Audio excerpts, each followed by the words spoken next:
तो hello friends, आज हम स्टार्ट करेंगे इलेक्ट्रिक फील्ड, यानी कि आज नया टॉपिक स्टार्ट करने वाले हैं। यानी कि आज हम जानेंगे कि दो चार्जेस के बीच में अगर जो फोर्स लगती है तो क्यों लगती है, क्या कारण है, किसने इसको दिया। और हम इसके बाद में मैं आपको बताना चाहूंगा जो हम आज पढ़ने वाले हैं, मैं कुछ कॉन्सेप्चुअल क्वेश्चन इसके बाद में कराने वाला हूं। तो उन कॉन्सेप्चुअल क्वेश्चन को जरूर करें क्योंकि एग्जाम में वही आते हैं, खासकर से बोर्ड में वही आते हैं, है ना। अब मैं आगे बताना चाहूंगा जो इसके न्यूमेरिकल है वो मैं इस लेक्चर में नहीं कराऊंगा, मैं अगला एक लेक्चर बनाऊंगा, उसके अंदर मैं आपको इसके न्यूमेरिकल पढ़ाऊंगा, क्योंकि इसके इस टॉपिक से काफी अच्छे न्यूमेरिकल बनते हैं।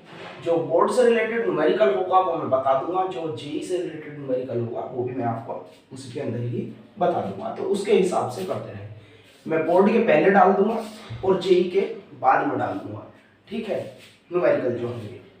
लेकिन जो जेई वाले हैं उनको बोर्ड को भी साथ में कवर करके चलना है, यानी कि उस न्यूमेरिकल को भी कवर करना है और साथ में उसको भी करना है, तो पूरा पूरा आप करके चलना है, ठीक है। और जो बोर्ड वाले हैं उनको मैं स्टार्टिंग में ही बोर्ड का जो पार्ट है वो स्टार्टिंग में ही कराऊंगा, ठीक है।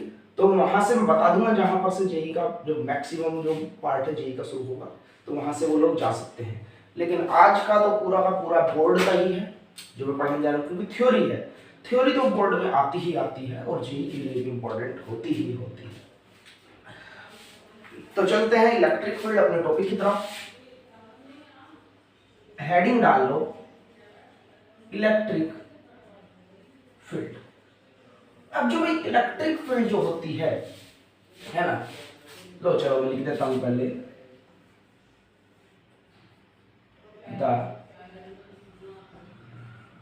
Concept of electric field, short में लिख रहा हूं, कोई दिक्कत तो नहीं है।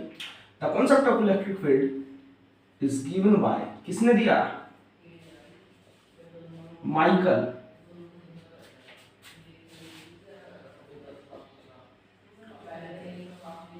Faraday. Michael Faraday. According to this, इन्होंने कहा the force between two charge particle is due to electric field. भाई दो चार्ज पार्टिकल के बीच में जो फोर्स लगती है वो इलेक्ट्रिक फील्ड की वजह से लगती है ना, ऐसा इन्होंने बोला, ठीक है। यानी कि अगर जो इलेक्ट्रिक फील्ड ना हो तो फोर्स नहीं लगेगी, कितनी अच्छी बात है ना।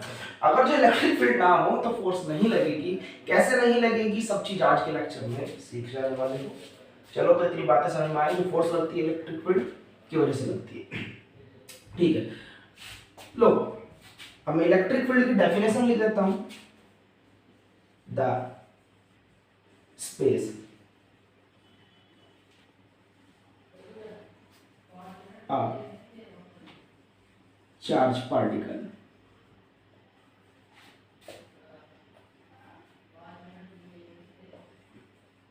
in which another charge, और टेस्ट चार्ज भी बोल देते हैं क्योंकि टेस्ट चार्ज से हम लोग लिखाते हैं, टेस्ट चार्ज क्या होता है देखेंगे। अनदर चार्ज पार्टिकल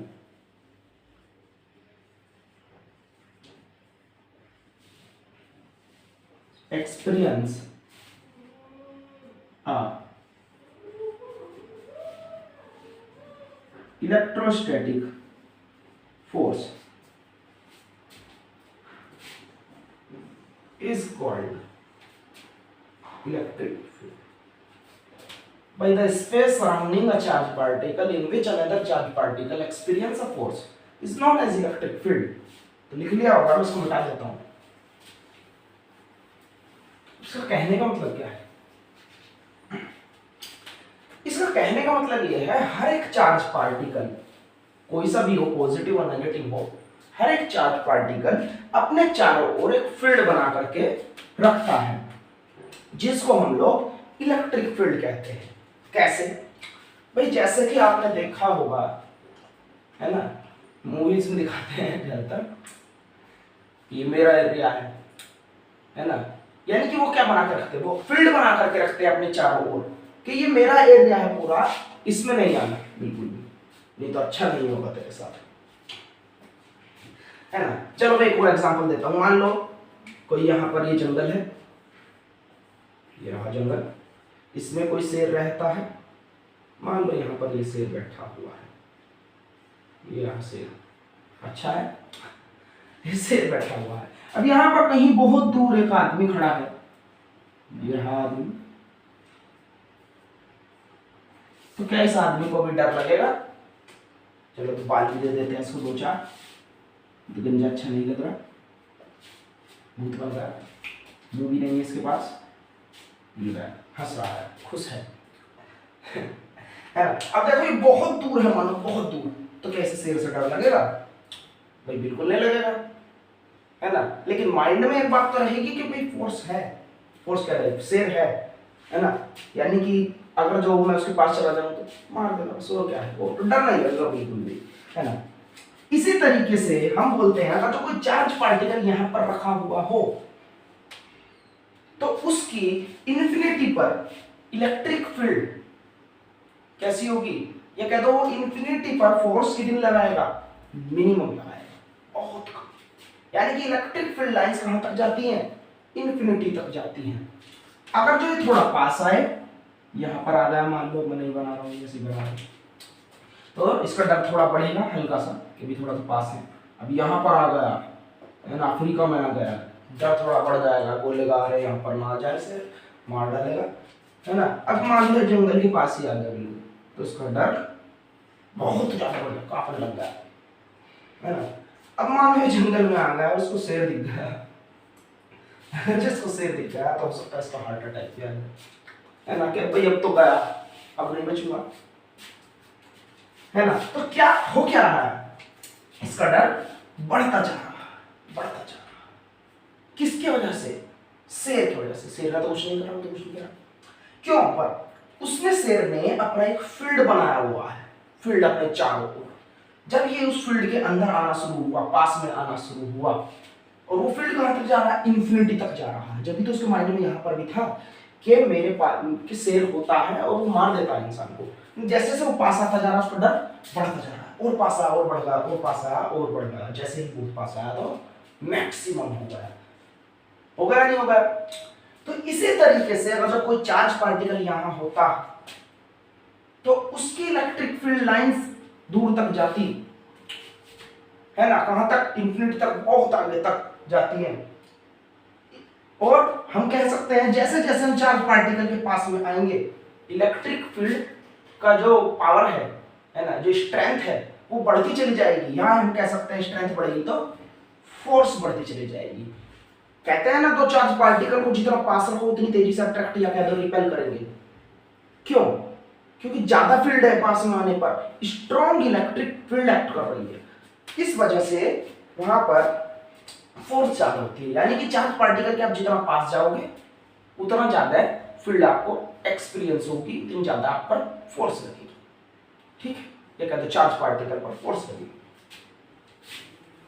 यानी कि चार्ज पार्टिकल अपने चारों ओर क्या बना करके रखता है?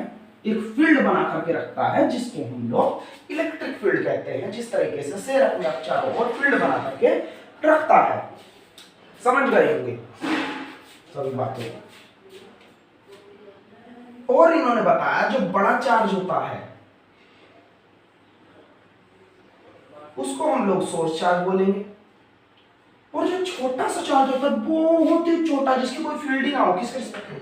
इसके रिस्पेक्ट में इसकी कोई फील्ड बहुत ही छोटा, मान लो पॉइंट जैसा दिख रहा है, तो इसकी इसके रिस्पेक्ट में फील्ड कैसे होगी? नेग्लिजिबल होगी। तो इसको बोलेंगे हम टेस्ट चार्ज, क्योंकि ये तो बहुत ही बड़ा होगा। तो ये क्या है? Test charge. कैसे? ऐसे चार्ज को सोर्स चार्ज, और जो बहुत छोटा होता है उसको टेस्ट चार्ज। किसके रिस्पेक्ट में? सोर्स चार्ज के रिस्पेक्ट में। कैसे? देखो, मान लो अर्थ है, चलो पहले मानते हैं, पहले एक हाथी है, हाथी के बराबर में एक आदमी खड़ा है। तो हाथी तो बड़ा है, लेकिन इतना ज्यादा बड़ा तो नहीं है कि जो आदमी है उसके सामने टेस्ट चार्ज लगने लगे। ये कहते बहुत छोटा नहीं है, उसकी भी कुछ फील्ड है ना। लेकिन हाथी के रिस्पेक्ट में अगर जो मैं चींटी को देखूं तो चींटी एक टेस्ट चार्ज है। क्योंकि वो नेग्लिजिबल है उसके साइज के हिसाब से। इसी तरीके से अगर जो मैं देखूं अर्थ है हमारी, अभी तो जो हाथी के रिस्पेक्ट में आदमी था वो टेस्ट चार्ज नहीं था, लेकिन अर्थ के रिस्पेक्ट में आदमी क्या है, टेस्ट चार्ज है, क्योंकि उसके रिस्पेक्ट में वो बहुत ही छोटा है, उसका कोई वजूद नहीं है। इस तरीके से इसके सामने इसका कोई वजूद नहीं है, ऐसे चार्ज को टेस्ट चार्ज बोलते हैं। और test charge is always taken positive, test charge हमेशा पॉजिटिव लिया जाता है, ये नेगेटिव नहीं लिया जाता, क्योंकि अपने डायरेक्शन के फोर्स को क्या करने लग जाता है, अपोज करने लग जाता है, वगैरह वगैरह बहुत सारी बातें आती हैं, ये आता नहीं। चाहो तो लिख सकते हो वैसे इसमें, चलो मैं लिखवाई देता हूं, नोट करके लिखना। चलो पहले एक हेडिंग डाल दो, इससे पहले electric field intensity due to, अच्छा इलेक्ट्रिक फील्ड इंटेंसिटी, और इसको इलेक्ट्रिक फील्ड डेंसिटी बोलते हैं, कुछ भी बोल सकते हो आप, और जर्नली इलेक्ट्रिक फील्ड भी बोलते हैं, ठीक है, जर्नली इलेक्ट्रिक फील्ड। अगर जो मेरे को किसी पॉइंट पर इलेक्ट्रिक फील्ड पता करनी है तो मेरे को वहां पर टेस्ट चार्ज रखना होता है। टेस्ट चार्ज से आप समझ रहे हो, टेस्टिंग करने के लिए जो रखा जाता है टेस्ट चार्ज, क्योंकि उसकी खुद की तो कोई फील्ड होती नहीं है। अब देखो कैसे, मेरे पास एक सोर्स चार्ज है,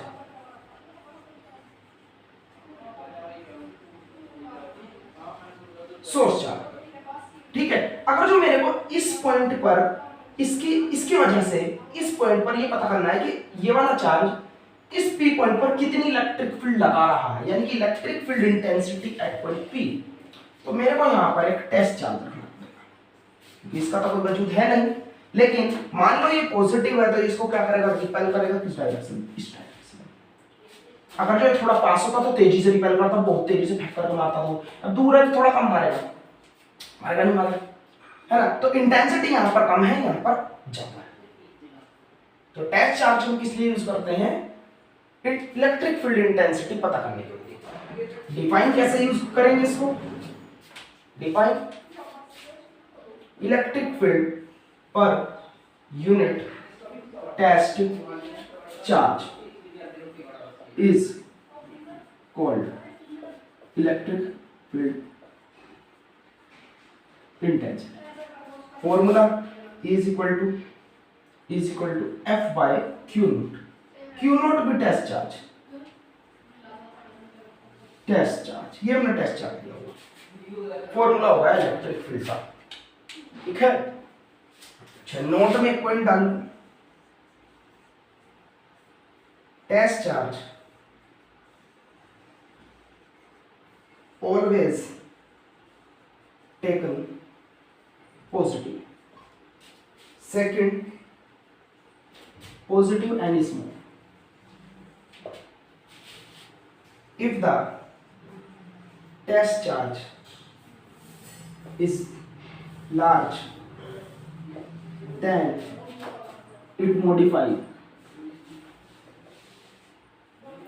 its own field, अपनी खुद की फील्ड मॉडिफाई करनी स्टार्ट कर देता है। तो बहुत बड़ा हो टेस्ट चार्ज है ना, तो ये अपनी खुद की फील्ड मॉडिफाई करेगा, है ना। मान लो ये एक चार्ज है, ये बड़ा चार्ज ले लिया, इसके रिस्पेक्ट में टेस्ट चार्ज ले लिया, दिखाई दे रहा है बहुत बड़ा है इसके रिस्पेक्ट में, है ना। यानी कि इसकी भी फील्ड होगी, इसकी भी फील्ड होगी, तो दोनों क्या करेंगे आपस में, इसकी जो फील्ड होगी इसकी फील्ड के साथ में इंटरेक्ट करेगी, यानी कि फोर्स ऑफ रिपल्सन करेगी, फोर्स ऑफ अट्रैक्शन करेगी। कहने का मतलब ये है इसकी जो फील्ड है वो इसको भी इफेक्ट करेगी। तो हम कभी भी इलेक्ट्रिक फील्ड इंटेंसिटी पता नहीं कर सकते इस वाले की, क्योंकि मैं मान लो मैं इस पॉइंट पर चेक करना चाह रहा हूं, तो मैंने यहां पर ये वाला बड़ा चार्ज रख दिया इसके वजह से, तो मेरे को तो इसकी इलेक्ट्रिक फील्ड इंटेंसिटी पता करनी है ना भाई इस पॉइंट पर। लेकिन अब कौन लगाने लगा, ये भी तो लगाने लगा, ये वाला भी, इसकी तो फील्ड है। क्या ये वाला चार्ज इसकी फील्ड को इफेक्ट नहीं करेगा क्या? मान लो ये इधर को आ रही है और ये भी पॉजिटिव है ना, तो ये इसकी फील्ड को क्या करेगा, रिपेल नहीं करेगा क्या, भगाएगा नहीं क्या पीछे को, इसको मोड़ेगा नहीं क्या ऐसे पीछे को, भगाएगा नहीं, भगाना कहते हैं एक तरीके से, पॉजिटिव रिपेल करेंगे यानी कि भगाएगा पीछे की साइड को, रिपेल करेगा, है ना, ऐसे है ना। तो क्या कर रहा है, इसको इफेक्ट कर रहा है। अब इसकी इलेक्ट्रिक फील्ड यहां पर सही कैसे पता चलेगी, नहीं पता चल पाएगी। लेकिन अगर जो बहुत ही छोटा हो तो इसकी कोई फील्ड नहीं होगी इसके रिस्पेक्ट में, ठीक है, इसकी कोई फील्ड नहीं होगी, यानी कि इसकी इलेक्ट्रिक फील्ड को इफेक्ट नहीं करेगी, यानी कि एक सही वैल्यू देगी। अब ये पहुंच पाएगी पूरी सही मायने में, सही तरीके से इस पॉइंट पर, है ना। यानी कि अब ये इस पर जितना, इस टेस्ट चार्ज पर जितना रिपल्सन लग रहा होगा या अट्रैक्शन लग रहा होगा, उस हिसाब से हम कहेंगे कि इस पॉइंट पर इस चार्ज की इलेक्ट्रिक फील्ड इंटेंसिटी इतनी है। समझ गए, मिटा दो।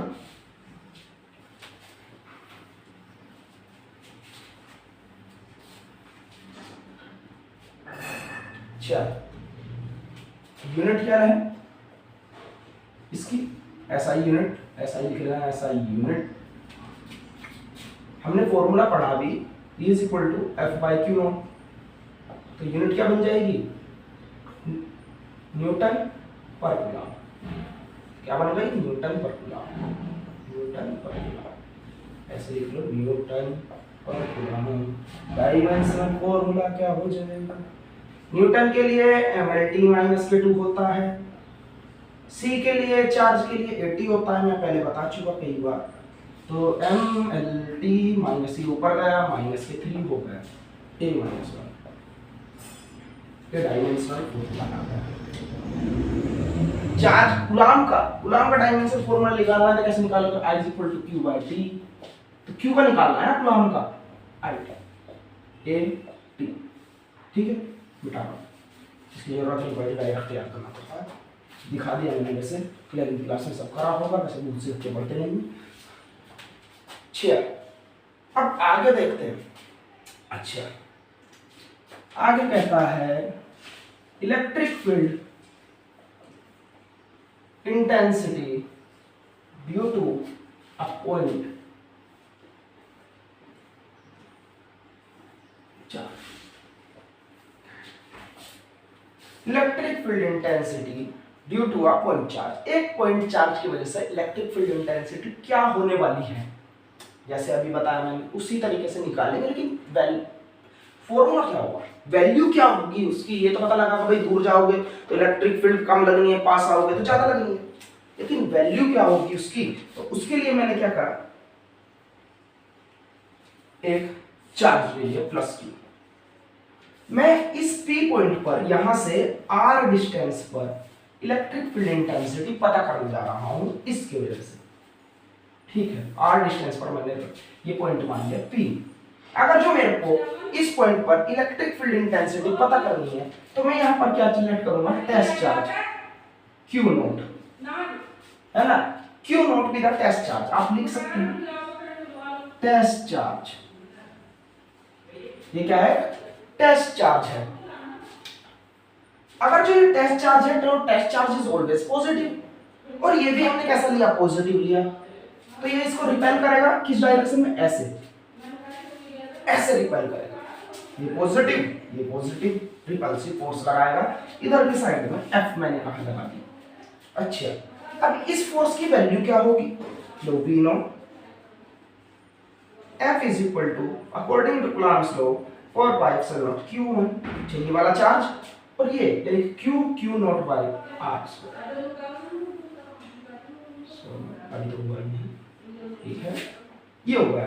बट अभी हमने पढ़ा इलेक्ट्रिक फील्ड क्या होती है, F बाय Q नॉट, तो इसका formula 1/4 pi epsilon not Q not by R square, और ये वाला Q, एक Q नॉट से Q नॉट कैंसिल हुआ, तो मैं आगे कहता हूँ E is equal to 1/4 pi epsilon not R square. ये होगा, उतारो।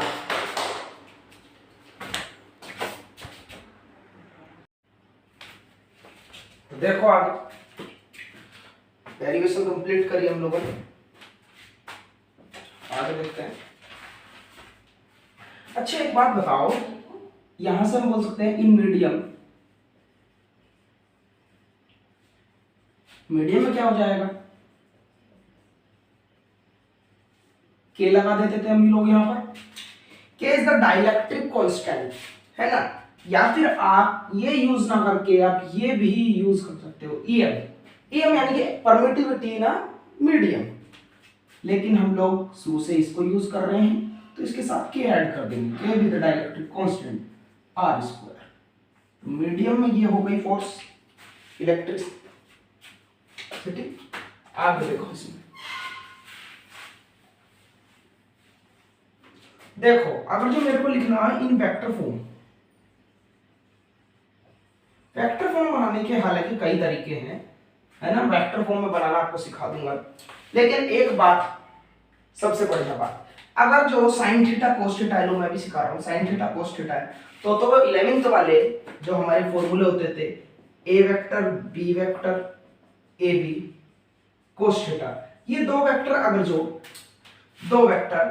अगर जो डॉट प्रोडक्ट में लिखे हुए हों तो कोस थीटा आता है। लेकिन अगर जो दो वेक्टर क्रॉस प्रोडक्ट के साथ में लिखे हों, मैं जनरल छोटा सा कॉन्सेप्ट बता रहा हूँ, लेकिन डिटेल में चलते हैं काफी ज्यादा, ए बी साइन थीटा आता है और जो दोनों के बीच में क्रॉस हो, दोनों का मतलब मल्टीप्लाई है, लेकिन डॉट और क्रॉस का अपना अपना एक मतलब होता है, जिस वजह से इनको लगाते हैं। बस इतना ही ध्यान रखो फिलहाल कि अगर जो मेरे को दो वेक्टर में, अगर जो मेरे पास कोस थीटा है और दो वेक्टर को मेरे को किस में लिखना है, वेक्टर फॉर्म में लिखना है, तो मैं बीच में डॉट का यूज करूंगा। और अगर जो मेरे को दो वेक्टर को साइन थीटा है मेरे पास और किस में लिखना है, वेक्टर फॉर्म में लिखना है, तो मैं क्रॉस का यूज करूंगा। लेकिन अगर जो मेरे पास डिस्टेंस है बीच में और ना ही कोस थीटा है ना ही साइन थीटा है, तो मैं जनरली एक आर कैप का यहाँ पर यूज करूंगा, किसके लिए, वेक्टर फॉर्म के लिए। तो ये तो हमने मीडियम में लिखा था, तो वेक्टर फॉर्म में मैं क्या करूंगा, E = 1/4 पाई एप्सिलॉन नॉट, के नहीं आएगा भाई, मीडियम में नहीं है हमारा, आर स्क्वायर और आर कैप में यहाँ पर ऐड कर दूंगा, तो ये वेक्टर फॉर्म बन जाएगा। यही नहीं, कोई भी अगर जो फॉर्म हो और उसमें डिस्टेंस हो, सिर्फ पूछना हो, तो जो भी डिस्टेंस है उसको कैप लगा दो, वेक्टर फॉर्म बन जाती है। कोस थीटा साइन थीटा वाला कॉन्सेप्ट मैं वहीं पर समझाऊंगा जहां पर आएगा। ऐसा कोस थीटा और साइन थीटा वाला कॉन्सेप्ट हमारा ये आने वाला है। टॉर्क का क्वेश्चन करेंगे, यूनिफॉर्म डाइपोल जब करेंगे हम लोग आगे, तो उसमें टॉर्क का क्वेश्चन आएगा, तो वहां पर आता है साइन थीटा, तो वहां पर मैं बताऊंगा इसको कि साइन थीटा को कैसे मतलब कन्वर्ट करते हैं वेक्टर फॉर्म में। तो बता दूं मैं इसको।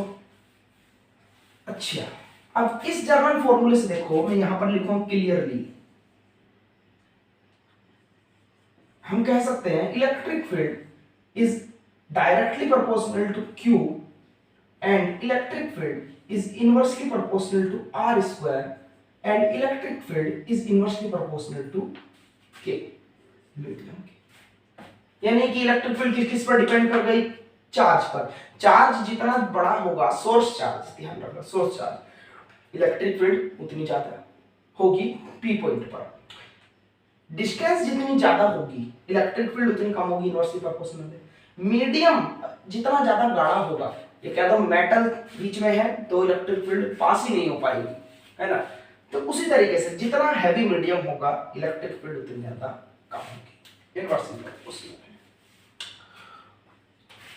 अच्छा, तो आगे देखते हैं। Electric field dot two point charge हमने पूरा किया, इन सभी को उतार लेना, जो भी मैं करा रहा हूं सबको उतारना है। और एग्जाम में सभी मतलब कि हर एक पॉइंट से क्वेश्चन आता है। मेरे को मिटाने के लिए जो मेरे पास रुमाल था वो नहीं मिल रहा, देख लेता हूँ। चलो नहीं मिल रहा तो नहीं मिल रहा, बाद में देखेंगे। या मिल गया, चलो मिल गया।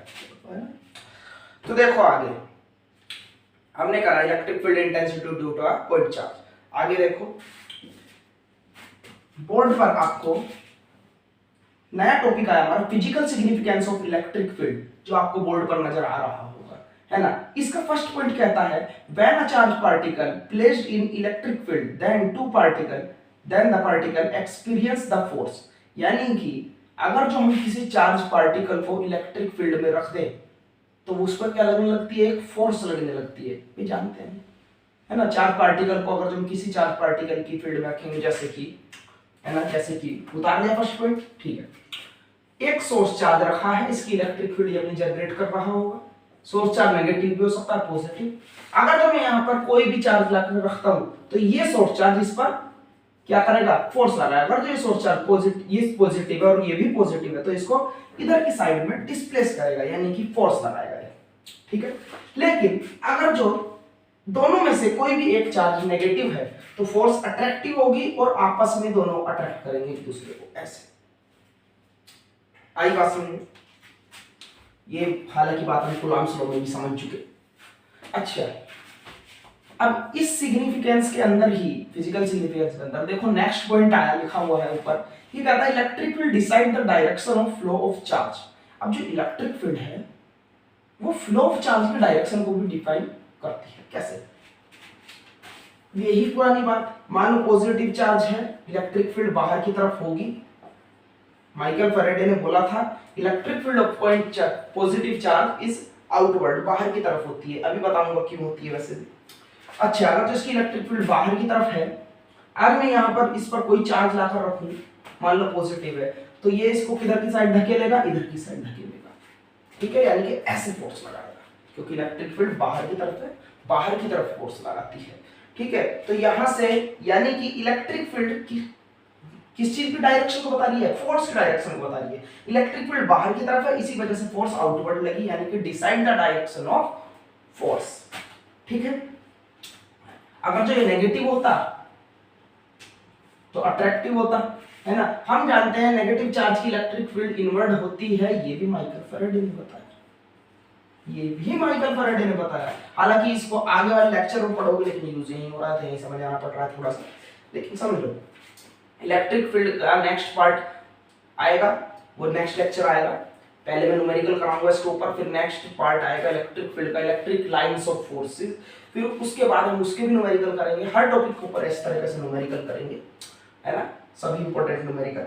अब ये नेगेटिव ये पॉजिटिव तो अट्रैक्ट करेंगे, यानी कि ये बाहर की तरफ फोर्स लगा रहा है लेकिन ये अंदर की तरफ खींच रहा है, तो दोनों पार्टिकल क्या करेंगे, अट्रैक्ट करेंगे एक दूसरे को, यानी कि ये हो गए, क्योंकि unlike charge are attract to each other, यानी कि दोनों ने ऐसे आए खींचकर, ठीक है। तो इलेक्ट्रिक फील्ड किसकी डायरेक्शन को डिसाइड कर रही है, इलेक्ट्रिक फील्ड एक चार्ज की इलेक्ट्रिक फील्ड नहीं बताती कभी फोर्स किधर लग रही है, दोनों की वजह से, क्योंकि हम जानते हैं नेगेटिव ये पॉजिटिव, तो अंदर की तरफ फोर्स ऐसे लग रही है, ठीक है, यानी कि खिंचाव महसूस हो रहा है दोनों को, अट्रैक्शन वाला, ठीक है। इसी तरीके से अगर जो मैं ये पॉजिटिव ले लेता, रिपेल करता बाहर की तरफ, यानी कि, ठीक है। तो इलेक्ट्रिक फील्ड किसकी डायरेक्शन को डिसाइड कर रही है, फ्लो ऑफ चार्ज, है ना। सेम नेचर के होंगे तो रिपेल करके इधर को जाएगा, इधर को डायरेक्शन होगी इलेक्ट्रिक फील्ड की। अपोजिट नेचर के होंगे तो अट्रैक्ट करके अपनी तरफ खींचेंगे आपस में,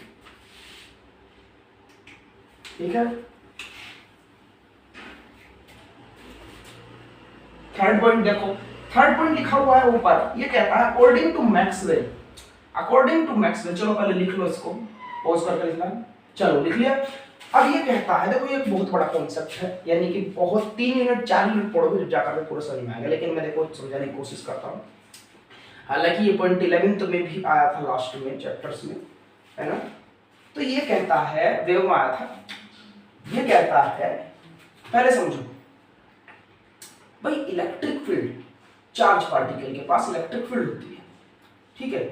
जब चार्ज रेस्ट में है तो उसमें करंट प्रोड्यूस नहीं होती, लेकिन जैसे ही चार्ज मोशन में आएगा तो क्या प्रोड्यूस होने शुरू हो जाएगी, करंट प्रोड्यूस होने शुरू हो जाएगी, है ना। जब तक चार्ज रेस्ट में है सिर्फ इलेक्ट्रिक फील्ड देगा, लेकिन जैसे ही मोशन में जाएगा इलेक्ट्रिक फील्ड भी होगी, भी चार्ज के पास इलेक्ट्रिक फील्ड होगी, लेकिन साथ में करंट भी पैदा होनी शुरू हो जाएगी, ठीक है, due to the motion of electrons या कह दो प्रोटॉन्स, दोनों के मोशन की वजह से होती है। पॉजिटिव चार्ज की वजह से कन्वेंशनल करंट फ्लो होती है, जबकि इलेक्ट्रॉनिक करंट किसकी वजह से होती है, नेगेटिव चार्ज अगर तो कंडक्टर में फ्लो हो रहा है तो इलेक्ट्रॉनिक करंट बोला जाता है कि करंट फ्लो हो रही है, इलेक्ट्रॉनिक करंट, और दोनों के फ्लो की वजह से इलेक्ट्रिक करंट फ्लो होती है, ठीक है। यानी कि हम ये कह सकते हैं चार्जेस के फ्लो से करंट पैदा होती है। अगर जो करंट पैदा हो रही है ना, मैग्नेटिक फील्ड कब बनती है, magnetic field Biot Savart law, third unit में पढ़ोगे आप लोग, या कह दो एचसी ओरिस्टेड ने बताया था अपने एक लॉ के अंदर,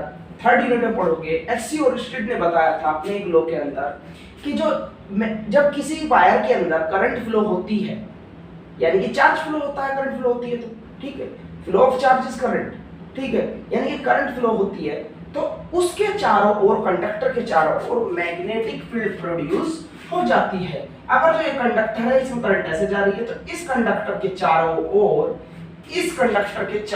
ओर मैग्नेटिक फील्ड प्रोड्यूस हो जाएगी और चार्ज फ्लो हो रहा है ना, करंट है तो यानी कि चार्ज है तो इलेक्ट्रिक फील्ड है, ठीक है। और उसने एक और बात कही, जितना ज्यादा करंट उतनी ज्यादा मैग्नेटिक फील्ड प्रोड्यूस होगी।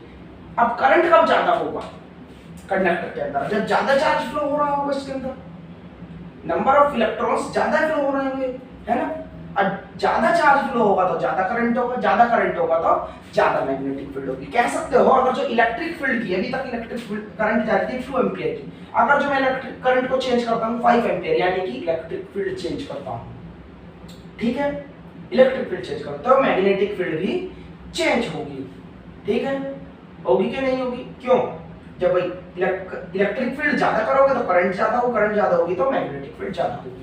ये बात हमारे को मैक्सवेल ने बताई थी, 4th यूनिट के अंदर पढ़ोगे इसको। और उसने बोला था जैसे कि हम इलेक्ट्रिक फील्ड को चेंज करते हैं then magnetic field is also change due to the change in magnetic field and electric field a wave is produce in the form. अच्छा, एक कहने का मतलब ये है एक एनर्जी इज रिलीज्ड, एक एनर्जी निकलती है दोनों के वेरिएशन की वजह से, जिस in the form of wave की फॉर्म में, जिसको हम कहते हैं इलेक्ट्रोमैग्नेटिक वेव। ये 5th यूनिट का कॉन्सेप्ट है, ये 5th यूनिट का, देखो पॉइंट यहां पर आ रहा है लेकिन 5th यूनिट का कॉन्सेप्ट है ना।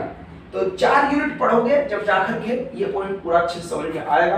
वैसे मैंने पूरी डिटेल्स देने की कोशिश करी है, इसके अंदर पूरा समझा चुका मैं जो हुआ था, लेकिन काफी बहुत ही सारी चीजें हैं जो आप इसके अंदर पढ़ोगे, बहुत ही मजा आने वाला है फिजिक्स के अंदर, आगे पढ़ते रहो, है ना। तो समझ में आएगा। बस इसने यही बोला according to Maxwell, when electric field vary then the magnetic field produced due to the variation of, है ना, and both field vary to each other, जब दो फील्ड वेरी करेंगी, है ना, एंड प्रोड्यूस क्या प्रोड्यूस करेंगी, इलेक्ट्रोमैग्नेटिक वेव प्रोड्यूस करेंगी, ठीक है, ठीक है। बस ये बात उसने बोली। तो आज के लेक्चर की थ्योरी तो इतनी ही है, थ्योरी तो अच्छा एक टॉपिक और करा देते हैं, चलो न्यूमेरिकल में काम आएगा, इसी टॉपिक में करा देते हैं। वैसे सेकंड पार्ट में मैं सोच रहा था डालने की, लेकिन लो चलो, जैसे कि कूलॉम फोर्स में करा था सुपरपोजिशन प्रिंसिपल, इसी तरीके से electric field due to number of point charges, electric field due to number of point charges, यानी कि मैं कह सकता हूं मेरे पास एक चार्ज रखा है Q0, ये चार्ज रखा है, एक Q1 चार्ज इस पर इलेक्ट्रिक फील्ड ला रहा है, इसी तरीके से Q2 चार्ज भी इस पर इलेक्ट्रिक फील्ड ला रहा है। इन दोनों के बीच डिस्टेंस R1, इन दोनों की मैंने बोला R2, इन दोनों की मैंने बोला R3, इसी तरीके से n तक गए पार्टिकल्स Qn, ये Q3 था और इसकी डिस्टेंस R है। इस डायग्राम को बना लो। हमने कहा और इस Q0 चार्ज पर यानी कि O पर हमारे को नेट इलेक्ट्रिक फील्ड इंटेंसिटी निकालनी है due to the number of charges, इन सभी चार्जेस की वजह से। डेफिनेशन आ गई इसकी, इलेक्ट्रिक फील्ड एक वेक्टर क्वांटिटी होगी, ये लिख लो, है ना, और इलेक्ट्रिक फील्ड एक वेक्टर क्वांटिटी होती है। इस वजह से डेफिनेशन ने भी बोला द इलेक्ट्रिक फील्ड इंटेंसिटी, क्या बोला डेफिनेशन ने, electric field intensity at any point due to group of point charges is equal to the vector sum of the electric field intensity due to the individual charges at the same point, है ना। यानी कि उसने बोला vector sum, ये जो यानी कि ऑर्डिनरी लॉस फॉलो नहीं करेगा, वेक्टर सम फॉलो करेगा। वेक्टर सम का मतलब ये होगा इन दोनों का चार्ज का नेचर कैसा है, फोर्स कैसी होगी, अट्रैक्टिव होगी, रिपल्सिव होगी, इलेक्ट्रिक फील्ड किस तरीके से होगी, बाहर की तरफ लगेगी या कह दो अंदर की तरफ खींचेगा। इसी तरीके से इस चार्ज के नेचर पर भी डिपेंड करता है, यानी कि डायरेक्शन ऑफ इलेक्ट्रिक फील्ड पर डिपेंड करता है। अगर जो पॉजिटिव चार्ज हुआ तो बाहर की तरफ इलेक्ट्रिक फील्ड होनी है, फोर्स ऐसे लगाएगा इसमें, लेकिन नेगेटिव हुआ तो अपनी तरफ को खींचेगा, यानी कि अट्रैक्शन होगा दो चार्जेस, है ना, आपस में पास में आएंगे। लेकिन अगर जो ये मान लो ये पॉजिटिव है टेस्ट चार्ज, अगर जो ये पॉजिटिव है तो इसको रिपेल करेगा, अगर जो ये नेगेटिव है तो अट्रैक्ट करेगा। यानी कि वेक्टर्स पर डिपेंड कर गया, डायरेक्शन पर डिपेंड कर गया। यही तो बोला इसके अंदर, electric field intensity at any point इस पॉइंट पर कहने का मतलब है due to the group of charges, सभी चार्जेस के वजह से, है ना, is equal to the vector sum, यानी कि वेक्टर सम वही डायरेक्शन को डिपेंड करेगी, vector sum of the individual charges. Individual का मतलब यही है सभी चार्जेस के नेचर पर डिपेंड करेगी, हो सकता है कोई पॉजिटिव हो कोई नेगेटिव हो। चलो समझने वाली बातें समझते हैं, डेफिनेशन उतार ली होगी आप लोगों ने।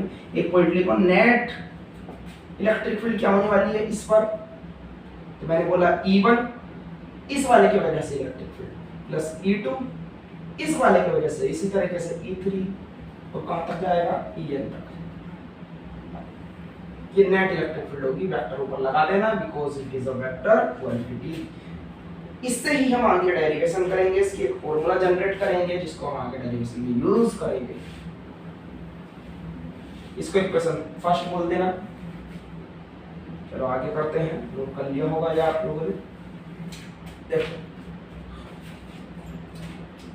इलेक्ट्रिक फील्ड का फॉर्मूला क्या, वी नो, अब लिखो आगे इसमें ही डेरिवेशन, हेडिंग डाल लेना derivation. We know E is equal to का फॉर्मूला होता है, अभी जब हमें निकाला Q बाय R स्क्वायर। चलो ये मतलब हाँ अभी तो कोई दिक्कत वाली बात नहीं है ना। देन E नेट क्या होने वाली है हमारी, E1 की बोले तो क्या, इस चार्ज की वजह से इलेक्ट्रिक फील्ड इस पर, तो यानी कि 1/4 पाई एप्सिलॉन नॉट मैं बोलूंगा Q1 बाय R1। लेकिन इन वेक्टर फॉर्म अगर जो जाए, हम वेक्टर फॉर्म बोला हमने, है ना, वेक्टर सम बोला, तो वेक्टर ले लिया हमने R1 का वेक्टर, मैंने बोला था जैसे डिस्टेंस वैसे ही वेक्टर, ये R स्क्वायर। इसी तरीके से सबके लिए लगा दो Q2 बाय R2 का स्क्वायर R2।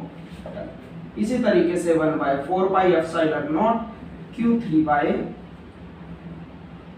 R3 का Q R3 स्क्वायर R3। कहां तक जाएगी ये बात हमारी, n तक जाएगी, हम बोलेंगे 1/4 pi epsilon not Q n by R n का स्क्वायर R n। उतर गया ये। अच्छा ये सभी, ये वाली वैल्यू, ये वाली वैल्यू, ये वाली वैल्यू, ये वाली वैल्यू सभी चीज में कॉमन है। शायद लाइट चली गई है, एक बल्ब जल रहा है ना, दो बल्ब जल रहे हैं, कोई बात नहीं। देखो ऐसे ही कर लो,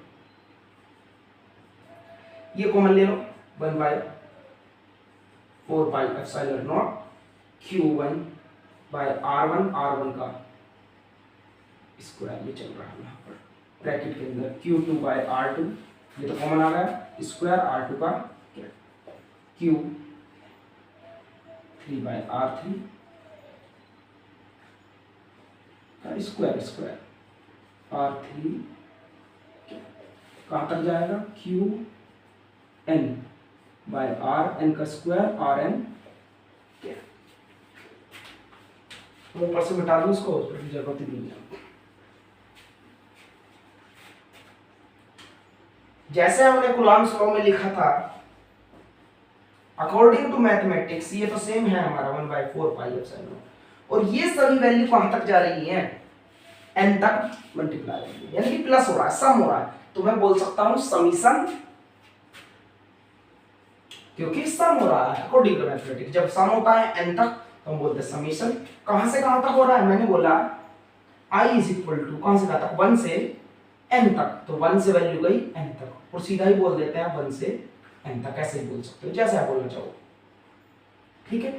लेकिन I मैंने इसलिए बोला क्योंकि मैं I पुट करने वाला हूं उसमें, तो मैंने कहा QI 1 की जगह RI का स्क्वायर और RI क्या, ये नेट इलेक्ट्रिक फील्ड का फॉर्मूला आ गया है यहां पर।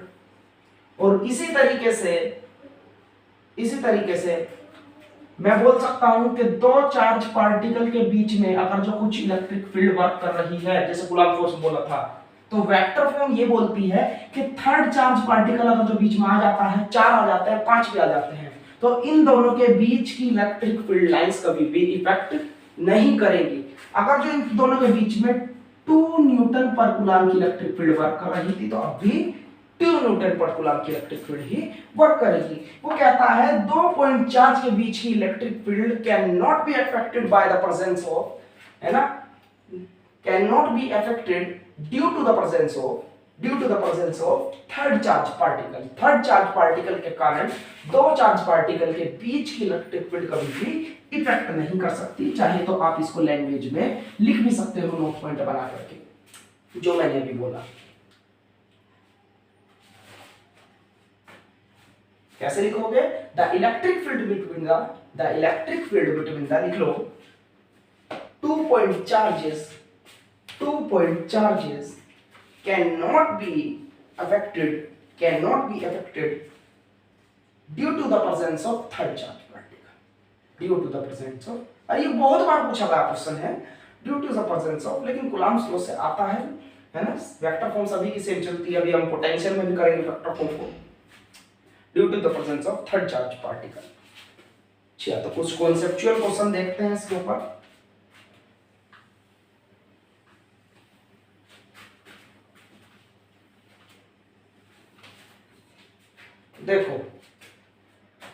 देखो बोर्ड पर आपको एक क्वेश्चन दिखाई दे रहा होगा। यह क्वेश्चन कहता है 2 point charges Q1 and Q2 are placed at a distance। Diagram दिख रहा है, एक Q1 चार्जेस है, एक Q2 चार्ज है, दोनों को d डिस्टेंस से सेपरेट कर दिए।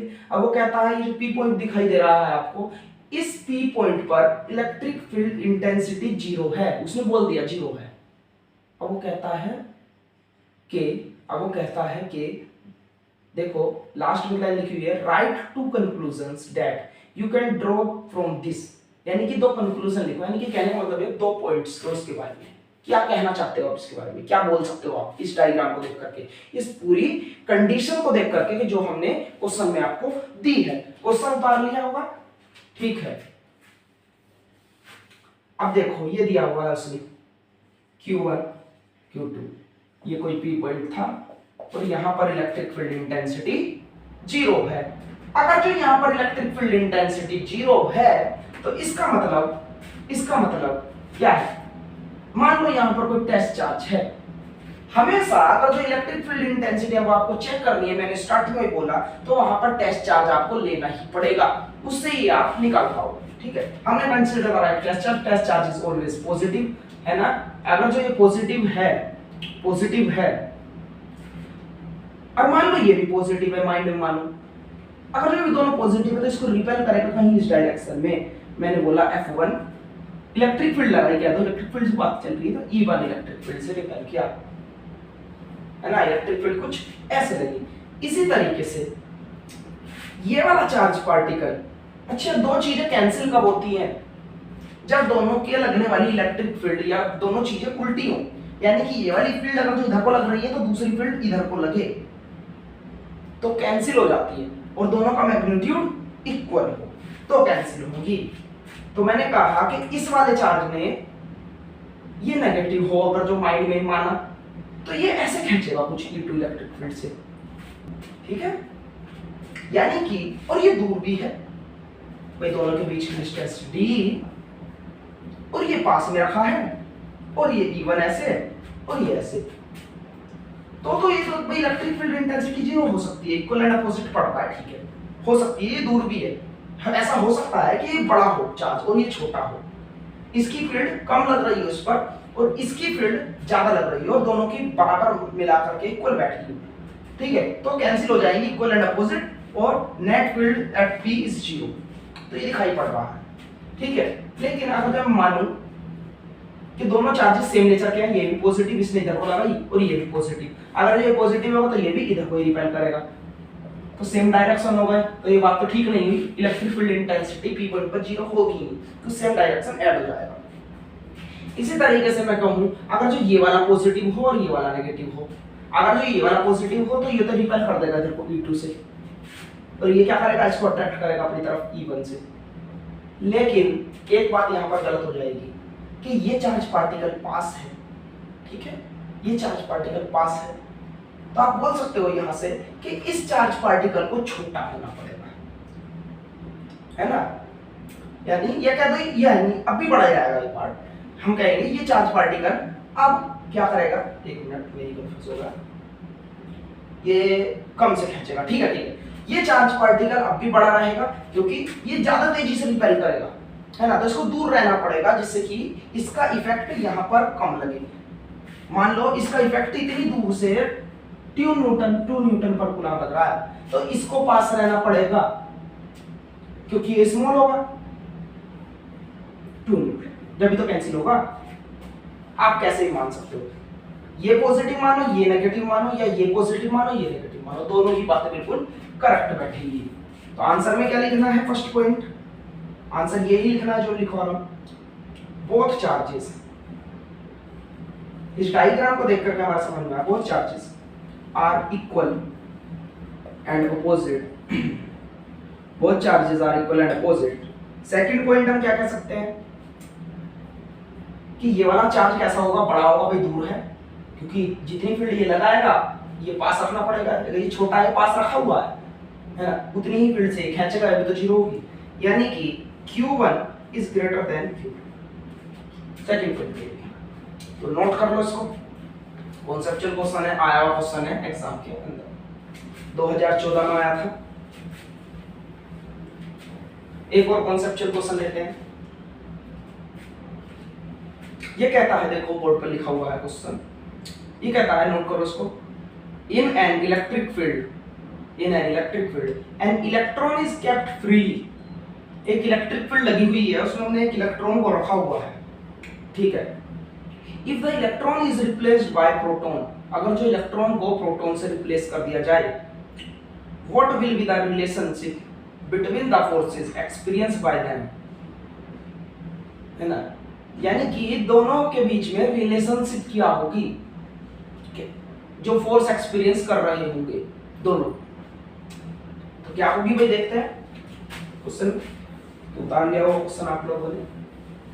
अब देखो, मान लो अपने माइंड में ही आपको कंसीडर करना पड़ेगा, ये इलेक्ट्रिक फील्ड है, ऐसा मान लिया, मानो पहले यहाँ पर, अच्छा इलेक्ट्रिक फील्ड कहां से कहां जाती है, पॉजिटिव से नेगेटिव, ये बात भी property of the electric field की नेक्स्ट लेक्चर में पढ़ेंगे, नेक्स्ट में न्यूमेरिकल के बाद जो आएगा। मान लो यहाँ पर इलेक्ट्रॉन रखा हुआ है, अगर जो यहाँ पर इलेक्ट्रॉन रखा हुआ है तो ये इस पर कैसे फोर्स लगाना है, ये ऐसे फोर्स लगाएगा इस पर, ठीक है, एक मिनट रुको, ये इस पर ऐसे फोर्स लगाएगा, ये नेगेटिव ये पॉजिटिव, अपोजिट डायरेक्शन में अट्रैक्ट करेगा, अट्रैक्ट यानी कि ये इसका मोशन कैसे होगा, इधर को होगा, कितनी फोर्स से होगा, F फोर्स से होगा, मैंने बोला F फोर्स से होगा। लेकिन अगर जो एक प्रोटॉन मैं यहाँ पर रखूं तो ये तो पॉजिटिव ये नेगेटिव, तो इसका मोशन किधर की साइड होगा, अट्रैक्शन होगा इधर की साइड, और इधर से रिपल्सन होगा, इधर भी जाएगा, कितनी फोर्स से, F से ही जाएगा। इतनी ही फोर्स से क्यों जाएगा, बात ये आती है, बिकॉज चार्ज ऑन इलेक्ट्रॉन पर जितना चार्ज होता है उतना ही चार्ज प्रोटॉन पर होता है, इस वजह से दोनों सेम फोर्स एक्सपीरियंस करेंगे बट अपोजिट डायरेक्शन, यानी कि ये इस डायरेक्शन में, इस डायरेक्शन में। तो आंसर क्या होगा इस क्वेश्चन का, फोर्स ऑन, रिलेशनशिप क्या होगा, force on electron is equal to the minus के force on proton. Minus sign यहां पर क्या दिखा रहा है, equal force but opposite direction, तो ये वाला इसका आंसर हो गया, ये रिलेशनशिप है। आ गया समझ में, आ गया होगा क्वेश्चन सही। नेक्स्ट क्वेश्चन देखते हैं, बोर्ड पर एक क्वेश्चन लिखा हुआ है, वो कहता है an electron and a proton are kept freely in electric field, है ना, फिर से वही क्वेश्चन रिपीट है, इलेक्ट्रिक फील्ड में रखा है। ये कहता है will they experience same force and have same acceleration. भाई इतनी बात तो अभी हमने देखी कि कोई फोर्स सेम लगेगी, क्या इस पर सेम फोर्स लगेगी और सेम एक्सेलरेशन लगेगी, है ना, तो फोर्स के लिए तो आप यही लिख देना, ठीक है, लेकिन हम एक्सेलरेशन देख लेते हैं, एक्सेलरेशन कितना लगेगा। अच्छा एक्सेलरेशन डिपेंड किस पर करेगा, पहले ये निकाल लेते हैं। तो सेकंड पार्ट देखो इसका, फर्स्ट पार्ट तो यही वाला उतार देना इसमें, आंसर छोटा सा। सेकंड में देखो, इसमें सेकंड में क्या कहता है, एक्सेलरेशन पूछ रहा है। एक्सेलरेशन क्या, लो e q बाय क्या होता है, क्या ये होता है f बाय q, ठीक है। अभी हमने पीछे फॉर्मूला पढ़ा, but F is equal to हमें अकॉर्डिंग टू न्यूटन तो A की वैल्यू क्या हो गई F बाय m और यहां से F की वैल्यू क्या हो गई QE F is equal to QE तो Q नॉट बाय नोट कर लिया ये सभी चीजें। देन हम बोल सकते हैं acceleration is depends on in this case then in this case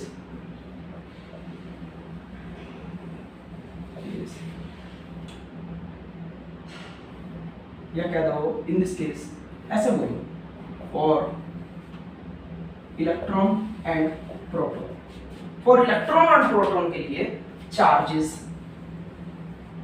on both are same दोनों के चार्जेस कैसे मिलेंगे सेम मिलेंगे देन A does not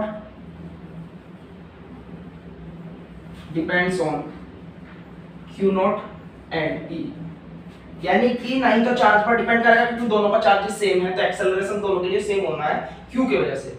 और इलेक्ट्रिक फील्ड किस पर डिपेंड करती है चार्ज पर डिपेंड करती है यानी कि जब चार्जेस सेम है तो इलेक्ट्रिक फील्ड का भी कोई फर्क दोनों पर नहीं पड़ेगा लेकिन but it depends on mass and mass पर डिपेंड करेगी किस तरह से because proton is much heavier than electron proton जो होता है इलेक्ट्रॉन से बहुत ज्यादा हैवी होता है यानी कि मास ऑफ प्रोटॉन कितना होता है मैंने लिखवाया था जैसे फर्स्ट लेक्चर में लिखवाया था मैंने या सेकंड में लिखवाया होगा तो मैंने लिखवाया था इलेक्ट्रॉन नोट पॉइंट भी लिखवाया था मैंने मास ऑफ आगे लिखना इसके बाद mass of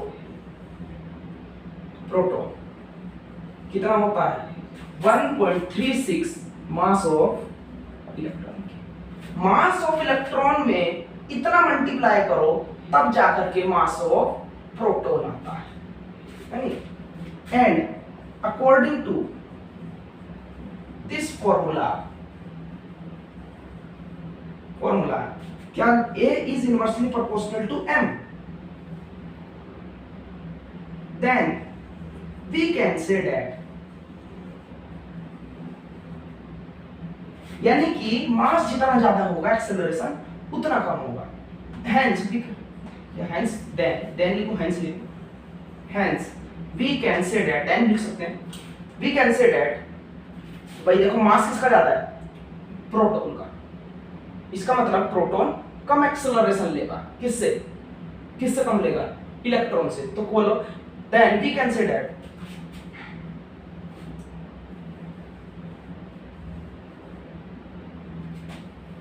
for acceleration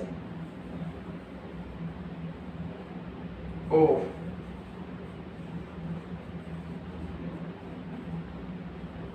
proton is less than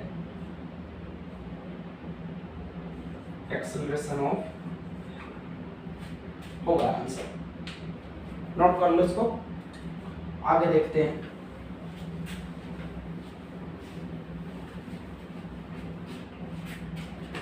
आगे देखो नेक्स्ट क्वेश्चन लास्ट क्वेश्चन दिखाई दे रहा होगा आपको लास्ट क्वेश्चन करने जा रहे हैं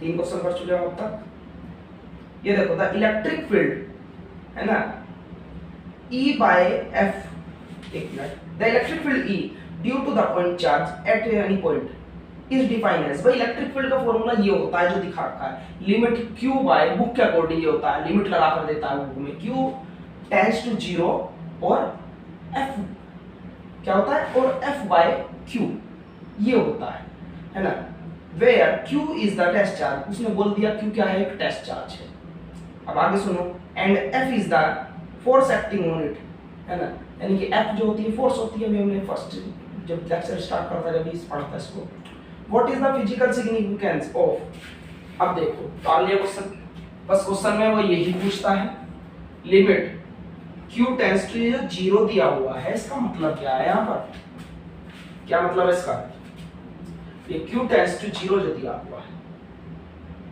Q टेंड्स टू जीरो का मतलब है कि चार्ज अप्रोक्सीमेट टू जीरो है, ठीक है, यानी कि चार्ज जो है, चार्ज की जो वैल्यू है वो इतनी ज्यादा कम है, टेंड्स टू जीरो का मतलब यही है, इतनी ज्यादा कम है कि उसका कुछ वजूद नहीं है सोर्स चार्ज के रिस्पेक्ट में। मैंने बोला था test charge is very small as compare to source charge, है ना, क्यों, उसकी खुद की फील्ड नहीं होनी चाहिए, वो सोर्स चार्ज की फील्ड को इफेक्ट ना करे, क्योंकि टेस्ट चार्ज किसके लिए यूज होता है, सिर्फ टेस्टिंग के लिए यूज करा जाता है, कि सोर्स चार्ज की फील्ड को टेस्ट करने के लिए यूज किया जाता है।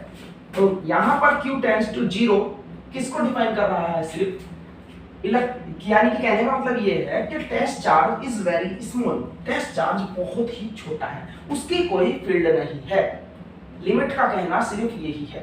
तो आंसर ये आ गया आपका, आंसर नोट कर लो, ठीक है, समझ में आ गया होगा। तो मिलते हैं नेक्स्ट लेक्चर में, न्यूमेरिकल को लेकर के मिलेंगे, नेक्स्ट लेक्चर न्यूमेरिकल, फिर आगे इलेक्ट्रिक फील्ड सेकंड पार्ट, यानी कि इलेक्ट्रिक लाइंस ऑफ फोर्सेस। मैं काफी अच्छे न्यूमेरिकल कराने वाला हूँ, तो न्यूमेरिकल को बिल्कुल ना छोड़े, काफी इंपॉर्टेंट न्यूमेरिकल बैठते हैं इलेक्ट्रिक फील्ड से। तो थैंक यू फ्रेंड्स।